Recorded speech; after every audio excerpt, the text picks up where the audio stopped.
এই ভিডিওতে আমরা 100টা ওয়েল খনন করতে চলেছি। ও জল জল ও মাই গড! তোমরা দেখতে পাচ্ছ কেনিয়ার একটা ছোট্ট গ্রামের লোকেরা জলের সরবরাহ পেল, তাও আবার মাত্র 1 সেকেন্ডের মধ্যে। একটা হয়ে গেছে, আরো 99টা ওয়েল খনন করা বাকি আছে। তোমাদের এই ভিডিওটা দারুণ লাগবে। এই 100টা ওয়েল মিলিয়ে 500,000-এরও বেশি মানুষকে পরিশ্রুত পানীয় জল সরবরাহ করতে চলেছে। তারপর আমরা কেনিয়ার এই অংশে বেশ কিছু ওয়েল খনন করবার পরে আমরা কিছুটা দক্ষিণে নেইরির স্কুলগুলোতে গেলাম, আর অবশ্যই বলবো তারা আমাদের দেখে খুব খুশি হয়েছিল। তোমরা সবাই কেমন আছো? আমি এতটা আশাই করিনি। সবাইকে স্বাগত জানানোর জন্য ধন্যবাদ। আমি বুঝতে পারছি না কি করে রিঅ্যাক্ট করব। তোমাদের সকলকে ধন্যবাদ জানাই। আমরা আসার জন্য এই গ্রামে একটা ওয়েলকাম সেরিমনি হয়ে গেল, আর নোলান তার মধ্যে অংশ নিয়ে নিল। তার মধ্যে নোলানকে দেখতে সবথেকে অকওয়ার্ড লাগছে, আর এগুলো দেখতে আমার খুবই ভালো লাগছে। আর যখন আমরা স্কুলগুলো ঘুরে দেখলাম, দেখো একজন গেস্ট এসেছে। কেমন আছো তোমরা? তোমাদের সব ঠিকঠাক চলছে তো? তোমরা সবাই ভালো থেকো। একজন টিচার আমাদের দেখালো কিভাবে সবাই জল আনে।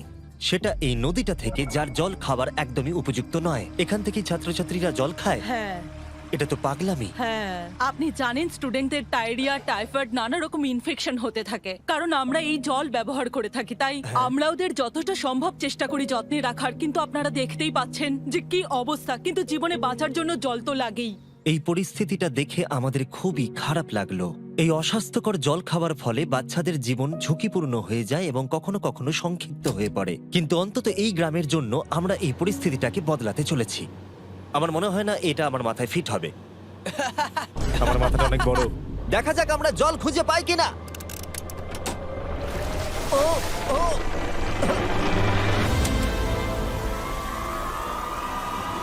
বৃষ্টি হচ্ছে, এটা তো দারুণ।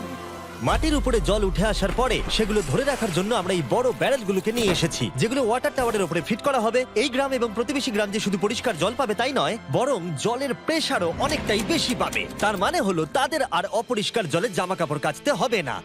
নাও টানো।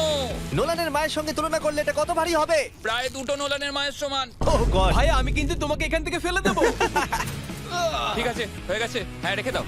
আমরা কেনিয়াতে আরো 20টা ওয়েল খনন করলাম, আর সেটা করবার পরে আরে এখানে তো আরেকটা ওয়েল হয়ে গেছে। চিন্তা করো না, আমার আরেকটা জুতোতে আরো বেশি জল আছে। আর এটা দেখাবো আমরা প্রথম 29টা ওয়েল কিভাবে খনন করলাম। আমরা একটা বড় ড্রিল মেশিন দিয়ে মাটির গভীরে কয়েকশো ফুট নিচ অব্দি খনন করলাম, আর একটা পরিশ্রুত পানীয় জলের বিশাল উৎসের সাথে জুড়ে দিলাম।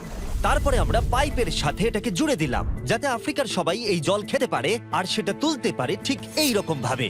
দেখা যাক এটা কিরকম খেতে। জলের মতোই। এই 5 গ্যালনের ড্রামটা ভরতে আমার 1 মিনিট সময় লাগলো। এখান থেকে একদিনে কত জল তোলা যেতে পারে? একদিনে প্রায় 3600 গ্যালন জল। এই ওয়েলটা এই গ্রামের শুধুমাত্র 400 বাচ্চার জন্যই নয়, বরং এই স্কুলের প্রতিবেশী গ্রামগুলোর বাচ্চারাও এই জল ব্যবহার করতে পারবে। আমাদের জল দেওয়ার জন্য থ্যাংক ইউ। হ্যাঁ, থ্যাংক ইউ কি আছে। এটা প্রায় 30 বছর ধরে অনবরত জল সরবরাহ করবে।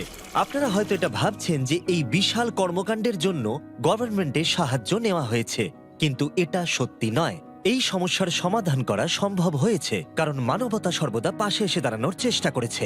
তোমার সাকসেসের পেছনে রহস্যটা কি? সত্যি বলতে, তুমি যা ভালোবাসো তা সততার সাথে করতে থাকো, আর তুমি বুঝতেও পারবে না সাকসেস কখন চলে এসেছে। দেখো, এটাকে আমি একদম কাছে নিয়ে আসছি। আমাদের দেখতে পাচ্ছো? এটা দারুণ, তাই না? হ্যাঁ। ওপরে তাকাও, দেখো রেকর্ড হচ্ছে। ঠিক আছে, আমি এটাকে আরো কাছে আনছি। এই দেখো। তোমরা নিজেদেরকে দেখতে পাচ্ছ? আমরা এই গ্রামের জন্য ওয়েল খনন করতে সক্ষম হয়েছি, এবং এই গ্রামের জন্য এবং আরো এরকম 12টা গ্রামের জন্য। আর যখন আমাদের ওয়েল খনন করা শেষ হলো, আমরা ওদের স্কুলগুলোকে কিছু ব্র্যান্ড নিউ কম্পিউটার দিয়ে সাহায্য করার চেষ্টা করলাম। আচ্ছা, ওরা খুশি হবে তো? ওরা খুব খুশি হবে, খুব খুশি। পরিস্থিতিটা ভালো হয়েছে দেখে ভালো লাগছে। আমরা ক্লাসরুমগুলোকে সাজালাম নতুন ফার্নিচার দিয়ে, নতুন কিছু সেলফ রাখলাম, আর তার সাথে নতুন কিছু বই। সব স্টুডেন্টদের একটা করে সকার বল দিলাম। এটার জন্য ধন্যবাদ। Thank you, Mr. Beast. আর তাছাড়া প্রত্যেকটা ক্লাসে একটা করে হোয়াইট বোর্ড আর একটা করে প্রজেক্টর দিলাম। তোমাদের এই প্রজেক্টর ভালো লেগেছে? আচ্ছা। আমরা আগে চক ব্যবহার করতাম, তাতে খুব ধুলো হতো, কিন্তু এখন সবকিছু পরিষ্কার রয়েছে।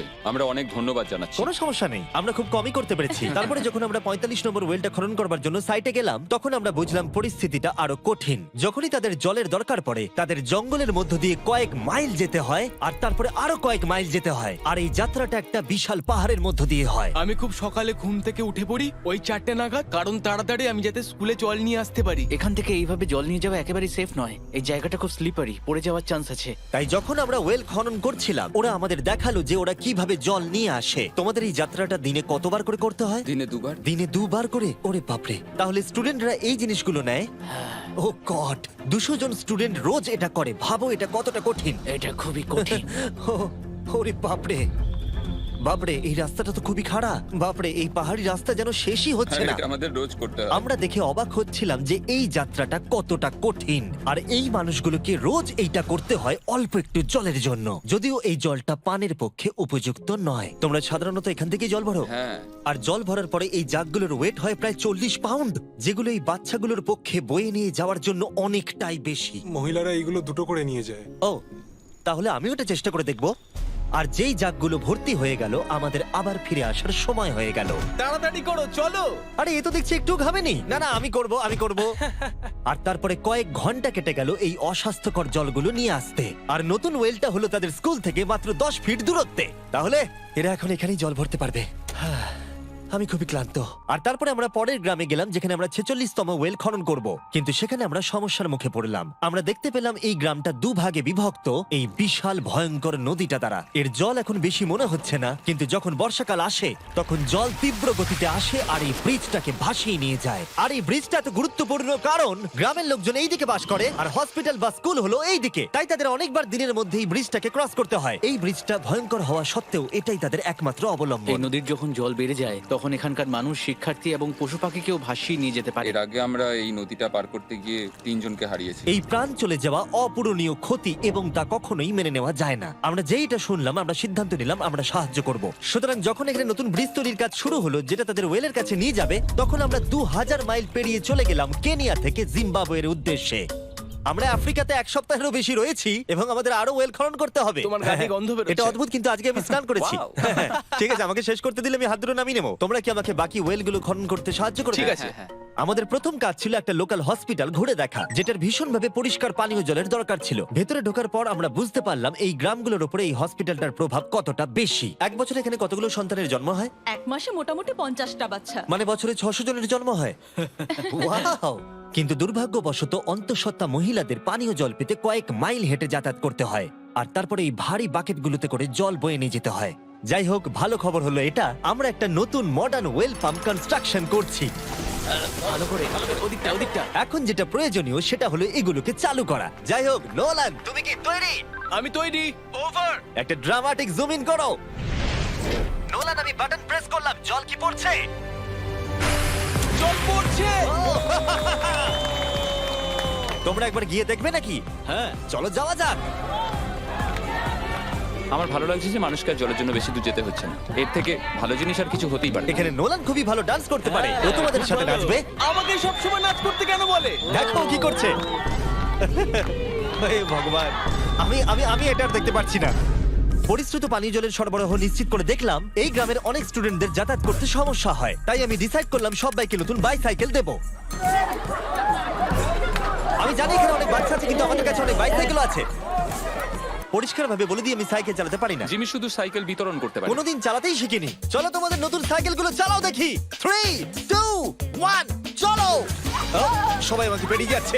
খুব সাবধানে, আমি কিন্তু চালাতে পারি না, কারোর সঙ্গে আমার ধাক্কা লাগবে। তুমি কি চালাবে এটা? ঠিক আছে, যাও চালাও। ঠিক আছে।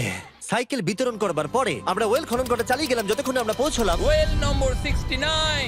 এই সোলার পাওয়ার্ড ওয়েলগুলো বিশেষভাবে ডিজাইন করা হয়েছে গ্রামের কৃষকদের জন্য, চাষের জন্য প্রয়োজনীয় জল সরবরাহের পাশাপাশি শস্য এবং গবাদি পশুর জন্য, এমনকি ড্রাই সিজনেও আর কোনো বিদ্যুৎ ছাড়াই। প্রত্যেকটা প্যানেল 200 ওয়াটের। এটা পাম্পের সাথে অ্যাটাচ করা আছে। এই পাম্পটা প্রতি ঘন্টায় 5000 লিটার জল তোলে। বলতে গেলে এই গ্রামে আমরা আনলিমিটেড জল পাচ্ছি। এটা দুর্দান্ত। জিম্বাবুয়ে থেকে চলে আসবার পরে আমরা চেয়েছিলাম আফ্রিকার সমস্ত জায়গায় জল পৌঁছে দিতে, তাই আমরা আরো ওয়েল খনন করলাম উগান্ডাতে, সোমালিয়াতে এবং ক্যামেরুনে। যদি আপনারা আরো বেশি দেখতে চান, তাহলে আমরা খুব তাড়াতাড়ি ফিলান্থ্রপিতে আরেকটা ভিডিও আনতে চলেছি। এই গ্রামগুলোতে সময় কাটিয়ে আমি পানীয় জলের উৎসের গুরুত্ব কতটা তা বুঝতে পেরেছি। কি করে এটা চাষে সাহায্য করে, ফসল ফলাতে, কিভাবে হসপিটালের জন্য পরিষ্কার পরিবেশ তৈরি করে, এবং সবথেকে গুরুত্বপূর্ণ হলো পরবর্তী প্রজন্মের শিশুদের জন্য একটা সুস্বাস্থ্যকর জীবন উপহার দেওয়া এবং তাদের ভবিষ্যৎ সুনিশ্চিত করা। আমরা বিশুদ্ধ পানীয় জল পেতে অনেক অপেক্ষা করেছি। জল হলো জীবন। এবং স্থানীয়দের সাহায্য নিয়ে আমরা নতুন ব্রিজটা তৈরি করতে সফল হয়েছি, যেটা এই গ্রামবাসীরা পরবর্তী 100 বছর ব্যবহার করতে পারবে। আমাদের জীবন এখন সুরক্ষিত, আমরা সব একসঙ্গে থাকতে পারবো, দুশ্চিন্তা দূর হয়ে গেছে। এই ভিডিওতে আমরা 100টা ওয়েল খনন করে অনেকের জীবন বদলে দিয়েছি, কিন্তু এটা যথেষ্ট নয়। তাই এই ভিডিও ছেড়ে যাওয়ার আগে আমি রিকোয়েস্ট করছি beastphilanthropy.org/wales এ যান, অথবা ডেসক্রিপশনের লিংকে গিয়ে সম্ভব হলে কিছু টাকা ডোনেট করুন। আমরা এই ভিডিও থেকে 1 টাকাও প্রফিট করছি না। আমরা এখান থেকে পাওয়া টাকার পুরোটাই কাজে লাগিয়ে দেবো ওয়েল খনন করতে, যেটা তোমরা ভিডিওতে দেখলে পৃথিবীর চারিদিকে। আমি জানি এটা শুনতে খুবই অদ্ভুত যে একটা ইউটিউবার এই সবগুলো করছে, কিন্তু কাউকে তো এটা করতেই হবে। কিন্তু জানি না এটা কারা করবে, তাই আমরা করছি। আমরা যতটুকু করতে পেরেছি তাতে অনেকের জীবন বদলে যাবে বলে আশা করছি। আর ফাইনালি 100তম ওয়েল।